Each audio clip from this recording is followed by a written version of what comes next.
Good morning बच्चों। आज हम आपकी कक्षा 10 का हिंदी का एक नया टॉपिक पढ़ेंगे, संदेश लेखन। संदेश क्या होता है?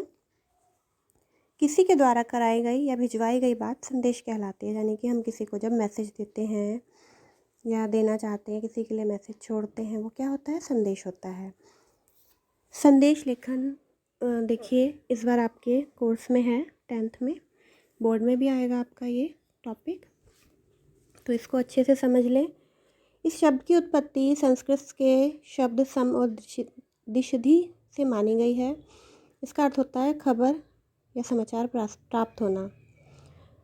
तो बच्चों, पहले आपको पता है कि संदेश कैसे भेजे जाते थे। कबूतर द्वारा या घोड़े द्वारा संदेश भेजा जाता था, उसके बाद डाकिये द्वारा संदेश भेजा जाता था। लेकिन आजकल जैसे जैसे हम प्रगति कर रहे हैं, उसी तरह से हमारा संदेश भेजने का तरीका भी बदलता जा रहा है। आजकल क्या करते हैं हम लोग? व्हाट्सएप यूज़ करते हैं, मोबाइल से, लैपटॉप से, कंप्यूटर से मेल्स भेज देते हैं, ट्विटर पे, फेसबुक पे, इंटरनेट पे हम लोग बहुत अलग अलग तरीके हैं हमारे पास संदेश को भेजने के।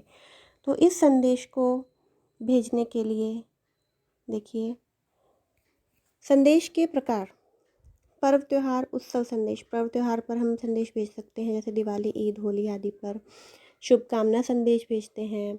सामाजिक उद्देश्य के संदेश हो गए, जैसे साक्षरता संदेश, स्वच्छता या खोया पाया। व्यक्तिगत संदेश हो गए हमारे, अनुपस्थिति का संदेश, परिजनों का संदेश, देर से आने का संदेश। मिश्रित संदेश हो गए, प्राकृतिक आपदा, कोरोना, देशभक्ति आदि। अब देखिए बच्चों, इसको संदेश को लिखने के आवश्यक बिंदु, जब हम संदेश लिखते हैं तो क्या क्या हमारे लिए ज़रूरी है। सबसे पहले हम एक सीमा रेखा निर्धारित करेंगे जिसके अंदर हमें संदेश लिखना होता है। फिर हम दिनांक लिखेंगे जिस दिन हम संदेश लिख रहे हैं, समय, उस समय जिस समय हम संदेश लिख रहे हैं। उसके बाद संबोधन जिसे हम संदेश भेजना चाहते हैं, उसके मध्य में हम संदेश लिखेंगे।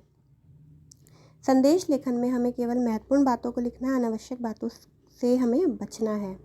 हमारे संदेश लेखन की जो भाषा होनी चाहिए, सरल होनी चाहिए, संक्षिप्त होनी चाहिए, शिष्ट होनी चाहिए। हमें इस तरह से प्रयोग करना चाहिए शब्दों का जो पढ़ने वाले को समझ में आ जाए। अंत में भेजने वाले का नाम लिखना चाहिए और परीक्षा में हमें क ख ग लिखना चाहिए।